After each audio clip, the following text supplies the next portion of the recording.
अनुभूति को याद करना बहुत ज़रूरी भी है। और मैं चाहूँगी कि इस मंच के माध्यम से कि एक बार जोरदार ताली बजा के वो जहाँ पे भी धन्यवाद हमें देना चाहिए।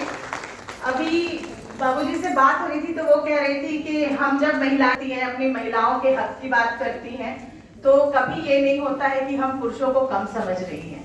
ये अधिकतर ये भावना आती है जब हम अपने हक की बात करते हैं किसी भी क्षेत्र में, शिक्षा के क्षेत्र में, जैसे मैडम ने बताया, बहुत अच्छी अच्छी चीज़ें बताई।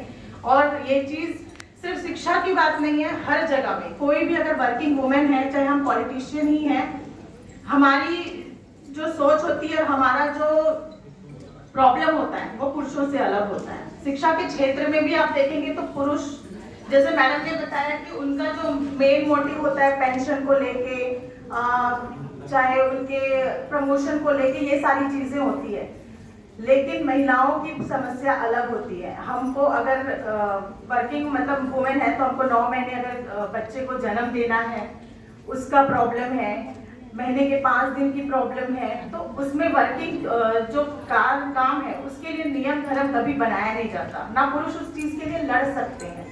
तो वो सारी चीजों के लिए स्वाभाविक सी बात है कि हम महिलाओं को कुछ संगठन ऐसे बनाने पड़ेंगे हर अपने फील्ड में, ताकि हम अपनी बात रख सकें और जो भी नियम जो बने वो दोनों को देख के बने। आप मानते हैं कि पुरुष और महिला दोनों अलग हैं, शारीरिक रूप से हो, मानसिक रूप से हो, अलग हैं, तो नियम जो है दोनों के लिए उनके हिसाब से बनना चाहिए और एक ऐसा नियम बनना चाहिए कि जिसमें दोनों फिट हो। तो उसके लिए बहुत जरूरी है कि हर वर्किंग प्लेस में एक वुमेन संगठन हो जो वुमेन के हिसाब से सोचे। लेकिन उसका ये मतलब नहीं है कि हम लोग पुरुषों को गलत समझते हैं या पुरुषों को कम समझते हैं या हम उनसे बढ़ना चाहते हैं। हम बढ़ना या उनके बराबर की बात नहीं, हम सिर्फ इतना चाहते हैं कि हमको मौका मिले और उस मौके से हम अपने आप को साबित करें और साबित करके जहां हम पहुंच सकते हैं, एक क्या बोल सकते हैं, हेल्दी कंपटीशन चाहते हैं जिसमें हम ऑब्वियसली हम सक्षम होंगे तो हम वहां तक पहुंचेंगे। ये चीज होनी चाहिए। और मैं इसके लिए मैडम का बहुत बहुत धन्यवाद देना चाहती हूँ कि इतना बड़ा संस्था एक कर्नाटक के डिस्ट्रिक्ट से स्टार्ट करना, आज वो छत्तीसगढ़ आया है। स्वाभाविक सी बात है, मैडम की जो सोच है उससे वो आगे भी बढ़ेगा। और जहाँ तक कि यहाँ की टीम है, मैडम को मैं भी जानती हूँ, भारती मैम बहुत एक्टिव है हर चीज़ों को लेके, वो चाहे इनोवेटिव टीचिंग की बात हो, चाहे कुछ भी क्रिएटिव करने की है, क्योंकि मैं हमेशा उनको फॉलो करती रही हूँ और मैं भी शिक्षिका रही हूँ, तो मैं भी ये जानती हूँ कि एक महिला शिक्षिकाओं को क्या क्या तकलीफ होता है पढ़ाने में, और बाकी क्षेत्र में भी जानती हूँ। तो ऐसी संस्था सामने आती है तो कहीं ना कहीं हम लोगों का, महिलाओं का भला ही होना है।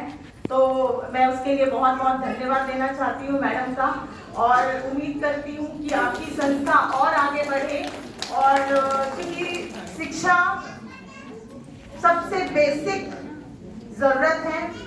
आज हम अगर बोल रहे हैं कि हमारे बच्चे अच्छे नहीं बन रहे हैं या हमारे बच्चों में इस क्वालिटी की कमी है, तो उसका सीधा असर जो बोलते हैं वो शिक्षा से जोड़ते हैं कि इसने स्कूल में सीखा नहीं होगा या स्कूल में इनको ठीक से पढ़ाया नहीं गया होगा। ये आती है कि नहीं बात?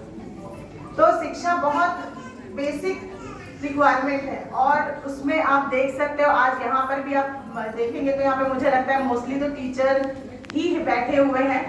तो महिलाओं का जो रेशो है शिक्षा संस्थानों में बहुत ज़्यादा है पुरुषों के कंपेयर में। अब हम तो जब देखते हैं तो स्कूल में अगर 10 टीचर है तो उसमें से हार्डली 2 या 3 टीचर ही पुरुष होते हैं, बाकी पूरी महिलाएं होती है। उनकी जिम्मेदारी ज़्यादा बढ़ गई है।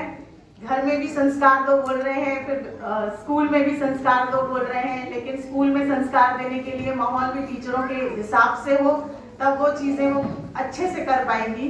तो ऐसी संस्था से जुड़ना आप लोगों के लिए भी बहुत फलदायी होगा, ये उम्मीद करती हूँ। और मैं धन्यवाद देती हूँ सारी जो टीम आई है बाहर से हमको अपना समिति के बारे में और सारे इंस्टीट्यूट के बारे में बताने के लिए। हम और यहाँ छत्तीसगढ़ की जो टीम है और हमारे जो छत्तीसगढ़ के सब विशेषज्ञ बोल सकते हैं जो बैठे हैं।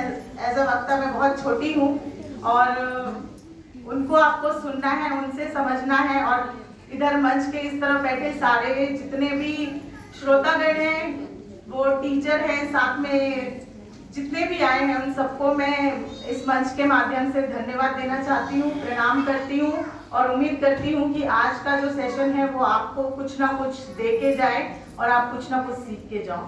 धन्यवाद। जय जोहार, जय छत्तीसगढ़, भारत माता की जय।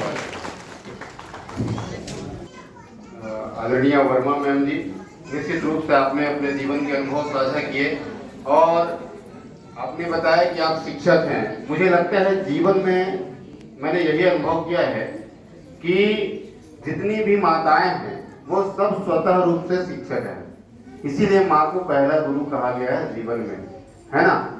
बच्चा अगर पैदा होता है तो सबसे पहले अगर कोई उसको उंगली पकड़ के चलना सिखाना हो, चाहे जीवन के पथ पर आगे बढ़ाना हो, निश्चित ही माँ का सबसे पहला योगदान होता है।